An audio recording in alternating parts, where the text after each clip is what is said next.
कुछ नया करेंगे, कुछ बड़ा करेंगे, सरकारी जॉब करेंगे, बड़ा बिजनेस करेंगे, पैसा बड़ा कमाएंगे, क्योंकि छोटा पैसा कमाना हमारे लिए नहीं बना हुआ है। छोटे छोटे बिजनेस करना ये हमारे लिए नहीं बना हुआ है। छोटी छोटी जॉब करना ये हमारे लिए नहीं बना हुआ है। नमस्कार दोस्तों, आज के इस वीडियो में आपको स्वागत करते हैं।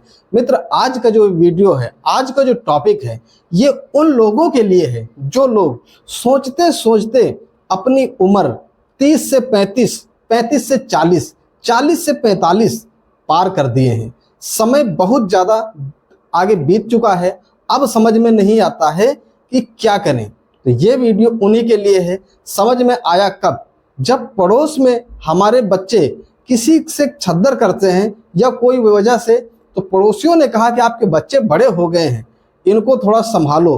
तब दिमाग में बात आई कि दोस्त, मुझे लगता है कि अब मामला बनने वाला नहीं है। अब तो खर्च की ज़रूरत ज़्यादा आ गई, क्योंकि जब हम पहले शुरू किए, हम कमा रहे थे। मान लो आप कमा रहे थे, काम आपका चल रहा था, शादी हो गई, बच्चे आए, ठीक, छोटे थे, छोटे बच्चे में काम आपका चल गया, थोड़ा सा और बड़े हुए, उसके बाद जब स्कूल जाने लगे तब भी आपका काम चल रहा था। लेकिन होते करते हुआ क्या कि आपकी उम्र जब 35, 40, 45 पहुंच गई और आपके हाथ पैर के घुटने जवाब देने लगे, तब आपको ये पता चला कि यार, मुझे लगता है कि हाथ पैर भी अब जवाब दे रहे हैं और बच्चे भी बड़े हो रहे हैं। तो इस प्रक्रिया में तो अब खर्च की ज़रूरत बहुत बड़ी है। आप डिप्रेशन में चले गए। आप सोचने लगे कि दोस्त, मुझे लगता है कि अब मेरा कुछ नहीं हो सकता है, अब तो पैसे नहीं कमा पाएंगे और अब आने वाले समय में क्या होगा। परेशानी बहुत ज़्यादा आ गई, आप टेंशन में आ गए। खाना पानी भी रूठने लगा, क्योंकि टेंशन में जब व्यक्ति हो जाता है तो खाना पानी भी अच्छा नहीं लगता। दोस्त, मैं सबसे पहले एक बात कहना चाहता हूं कि समय कभी भी खराब नहीं होता है। समय कभी किसी के साथ गलत नहीं करता है। वास्तविक में होता क्या है कि हम समय को पहचान नहीं पाते हैं, समय के हिसाब से हम चल नहीं पाते हैं। ठीक है, आप किसी कारण बस आपका समय इतना बीत गया, आप किसी जॉब के तलाश में थे या आप किसी बिजनेस के तलाश में थे, किसी कारण बस आपका समय इतना बीत चुका है, लेकिन अभी भी कुछ भी नहीं बिगड़ा है। आपको टेंशन लेने की कोई जरूरत नहीं। मैं हूं ना, आपके लिए मैं एक ऐसा तरीका, एक ऐसा तजुर्बा आज आपको देने वाले हैं, एक ऐसा बिजनेस टिप्स आपको देने वाले हैं जिसके माध्यम से आज भी आप यंग उसी तरीके से अपने मन को रखें, यंग भावना से आप काम करेंगे और आप खूब पैसा कमाएंगे, ढेर सारा पैसा कमाएंगे। आपने जो सपने देखा होगा वो भी पूरा करेंगे। आपने जो सोचा था कि मैं बड़ा बिजनेस करूंगा वो भी करेंगे। लेकिन इससे पहले हम आपको एक बात कहना चाहते हैं। देखिए, शुरुआत आपको छोटे से ही करना होगा, क्योंकि या तो फिर आपके पास इन्वेस्टमेंट करने की इतनी आपके पास क्षमता हो। अगर उतनी क्षमता होती तो आज आपका समय बर्बाद नहीं हुआ होता।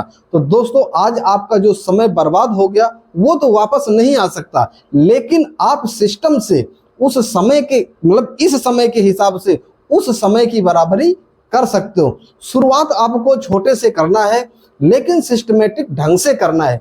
किस तरीके से करोगे शुरुआत अपनी, हम आपके लिए एक फार्मूला लेकर के आए हुए हैं। आपके सामने देखो, मैंने इसमें लिखा हुआ है कुछ डेमो के रूप में। इसको मैं आपको एक एक आपको समझाऊंगा और आपके समझ में भी बात आ जाएगी, मैं पूरी उम्मीद करता हूं। और शायद जो आपकी परेशानी है, आपका जो सोच है, ये भी शायद काफी हद तक हल हो जाएगा। दोस्त, इस फार्मूले को समझने से पहले एक बात कहना चाहते हैं। जो भी बिजनेस आइडिया हम देते हैं, बहुत बढ़िया सोच समझ करके उसको निष्कर्ष निकाल करके बताते हैं। हाँ, हो सकता है कि जो बिजनेस आइडिया हम आज बता रहे हैं, हो सकता है आपके काम का ना हो सकता है किसी के काम को बहुत बढ़िया हो, ठीक है, ऐसा नहीं है। लेकिन आज का जो बिजनेस आइडिया है, मैंने बता दिया, उन लोगों के लिए है जो लोगों ने अपना समय बर्बाद कर चुके हैं। अब समझ में नहीं आ रहा है कि हम क्या करें, तो उनके लिए हम एक डेमो के रूप में इसको समझाने जा रहा हूं। और आप भी समझने की कोशिश कीजिएगा, कहां तक सही है कहां तक गलत है। उसके बाद आप कमेंट करके जरूर बताइएगा कि जो आइडिया मैंने बताया ये सही है कि गलत। हाँ, ये आपके काबिल का नहीं, ये मैं मान सकता हूं कि शायद आपके काबिल का ना हो सकता है आपको बड़ा बिजनेस करना हो। लेकिन कभी कभी ऐसा भी तो होता है कि बड़ा बिजनेस और बड़े सपने देखते देखते सपने ही चूर हो जाते हैं। तो आइए समझते हैं इस फार्मूले को कि ये फार्मूला क्या है, क्या बिजनेस है, क्या टिप्स है। जैसे कि आपने थंबनेल में पहले ही देख लिया होगा कि मैंने थंबनेल पे बताया हुआ है कि 20,000 रुपए इन्वेस्टमेंट करके आप बिजनेस शुरू कर सकते हैं। सिर्फ आपके पास होना क्या चाहिए, Aadhaar card, PAN card, photo, bank account और मोबाइल होना चाहिए। एक क्यों होना चाहिए, कैसे होना चाहिए, सारा कुछ हम बताएंगे। इस बिजनेस को जो है, इस बिजनेस का नाम हम बता देते हैं, इसका नाम है ई रिक्शा। क्या समझिए, पहले आप यहां से आप निराश नहीं होइएगा, हम आपको समझाएंगे एक एक तरीका। ई रिक्शा का मतलब क्या हो।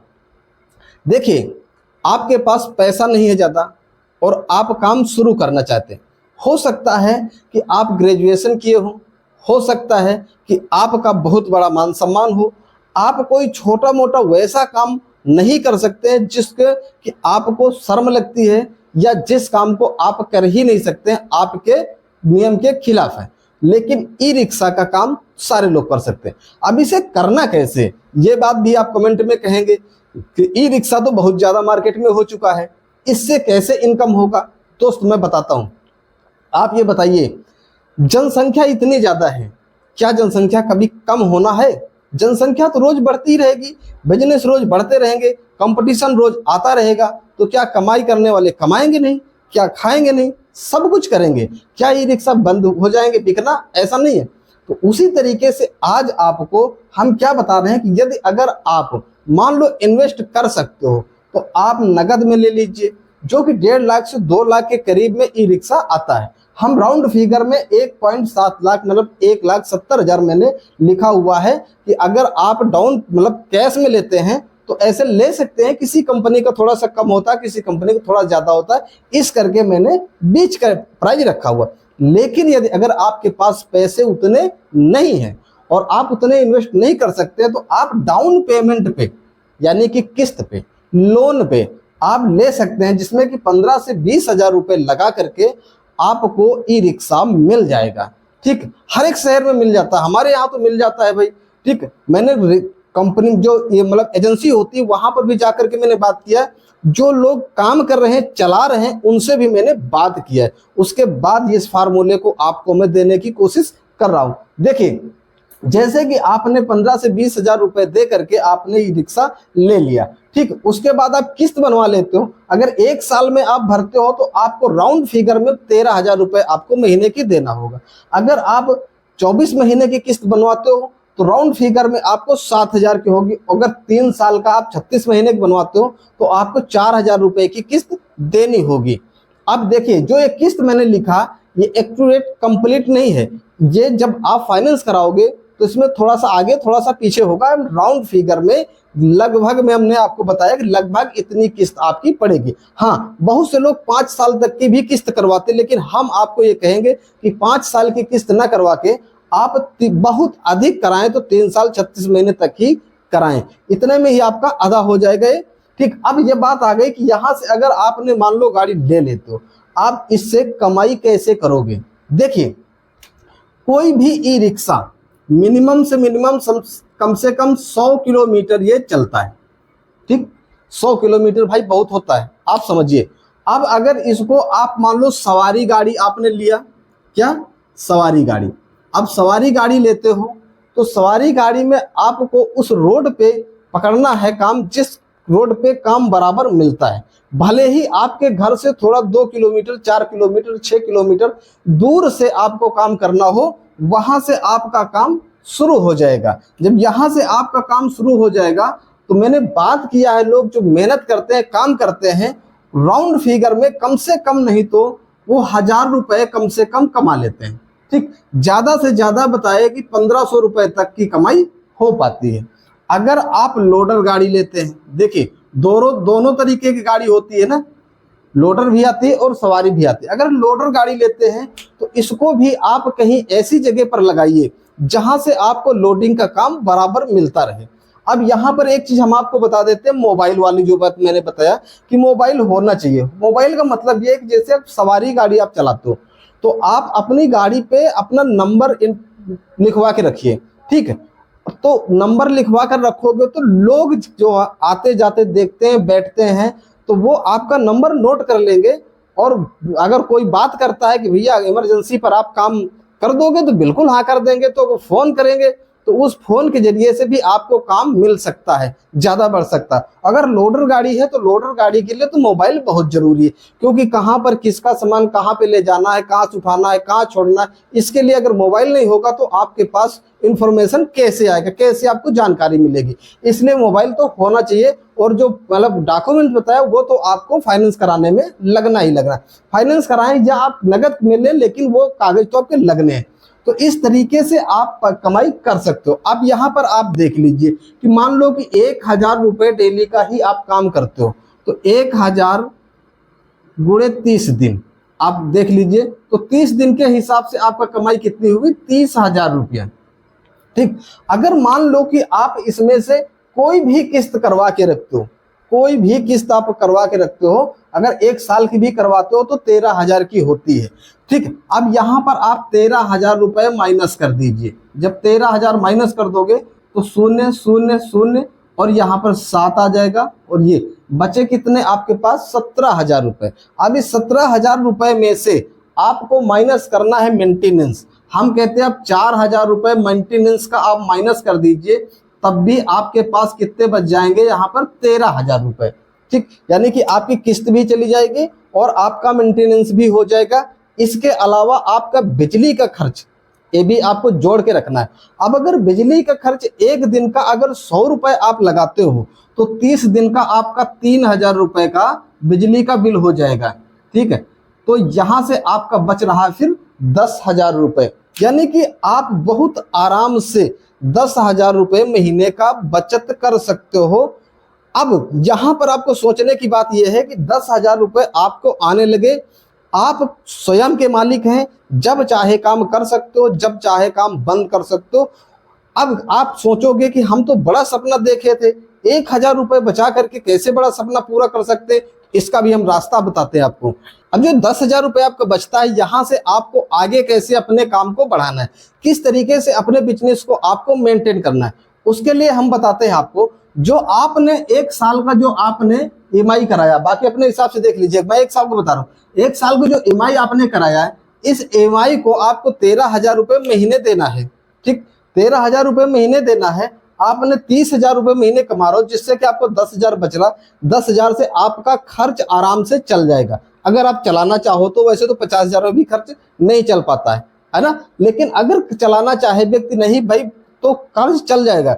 10,000 में खर्च चलाओ, अपनी गाड़ी को अपना चलाते रहो। जब आपकी किस्त खत्म हो जाती है तो अब आप दूसरी गाड़ी ले लीजिए, ठीक। फिर दूसरी गाड़ी आप कहाँ से ले लेंगे, लोन पे, फिर लोन करा देंगे और लोन करा करके फिर आप किस्त देते रहेंगे।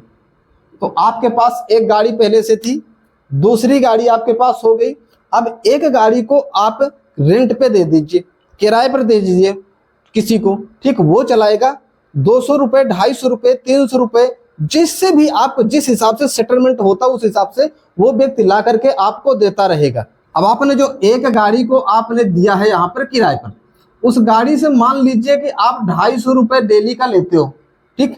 250 रुपये डेली का लेते हो तो 30 दिन अगर उस पर काम होता है, ठीक, तो 0 और 5 3 15, हाथ से ले 3 दून 6 1 7, 7,500 रुपये महीने में मिलेंगे। अब इसको आप गुणा कर दीजिए 12 में, 1 साल के लिए, तो 0 0 12 पंचे 60, 12 छंग 72 और 6 78,000 रुपये आपका एक व्यक्ति 1 साल में दे देगा, ठीक। दूसरे साल में यही व्यक्ति इतने ही पैसे और आपको दे देगा कमा करके। तो इससे कितने बन जाएंगे आपके, 0 8 दून 16, 7 दून 14, 1 15, 1,56,000 रुपये बन जाएंगे। आप सोचो, 1 साल में एक गाड़ी आपने पहले चलाया, किस्त भरा, आपने खर्चा भी चलाया, और उसके बाद दूसरी गाड़ी आपने ले लिया और उसकी किस्त आप भर रहे हैं, ठीक, और उसे आप चला रहे हैं। पहली वाली गाड़ी को आपने किराए पर दे दिया, जिससे कि आपने 2 साल में आपको वो व्यक्ति आपको राउंड फिगर में 1.5 लाख रुपए दे देता है, जिसमें से हम कहते हैं कि अगर 50,000 रुपये आपका मेंटेनेंस में चला जाएगा तब भी आपका 1 लाख रुपया बच जाएगा। अब इस 1 लाख रुपया में आप 50,000, 60,000 रुपये, 50, 60,000, 70,000 लगा करके और दूसरी गाड़ी फिर से ले सकते हो। सेम इसी तरीके से अपना काम भी चला सकते हो और गाड़ी दर गाड़ी आप बढ़ाते भी रह सकते हो। जरूरी नहीं कि सवारी गाड़ी लो, आप लोडर गाड़ी भी ले सकते हो। तो कोई भी गाड़ी लेकर, कुल मिला के कहने का मतलब ये है, यदि अगर इंसान काम करना चाहे तो काम करने के लिए अनेकों रास्ते हैं, अगर ना करना चाहे तो बहाना बनाने के लिए भी हजारों रास्ते हैं। ठीक है, तो आप यदि अगर काम करना चाहते हो, अपनी जिंदगी से आप निराश हो चुके थे, तो ऐसे फार्मूला से यदि अगर आप अपने काम को स्टार्ट करते हो तो मैं उम्मीद करता हूं कि आपको सक्सेस जरूर मिलेगी, सफलता मिलेगी और आपकी परेशानी खत्म हो जाएगी। अब आपने पूरे वीडियो में क्या सोचा, क्या समझा, क्या देखा, क्या समझ में आया, इसके लिए आप कमेंट जरूर कीजिएगा। बताइएगा कि जो हमने तरीका बताया है ये तरीका कैसा है, उचित है, अनुचित है, सही है या गलत है। हाँ, आपके लायक है या नहीं ये तो बात की बात हो गई, लेकिन तरीका जो है ये गलत है या सही, ये जरूर आप बताइएगा। मैं उम्मीद करता हूं कि ये बात समझ में आई होगी, वीडियो भी अच्छा लगा होगा। इसलिए मुझे इजाजत दीजिए, अगले दिन फिर नया कोई बिजनेस टिप्स पे बात करेंगे, नया आइडिया लेकर आएंगे। तब तक के लिए नमस्कार।